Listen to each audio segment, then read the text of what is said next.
Hampa tengok ni tak meleleh kat hati pun. Memang sangat rugi.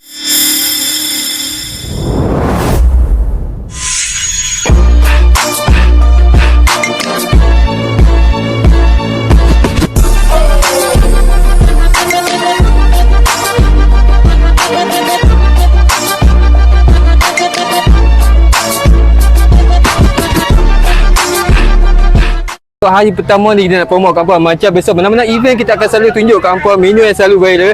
Top best seller kopi creamer dengan whipping cream. Buat tengok tu. Meleleh tak meleleh dia punya creamer drizzle. So kita rasa punya atas dulu.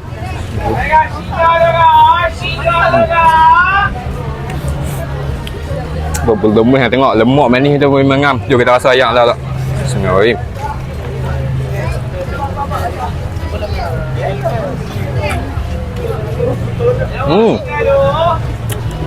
Sebab apa dia paling top best seller? Sebab ramai selalu orang kau dia kopi creamer dengan drizzle ni memang ngam sebab dia lemak-lemak manis.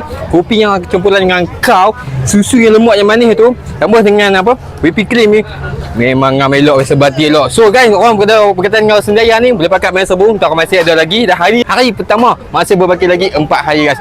Jom, let's go. So, diggity hey. Diggity hey.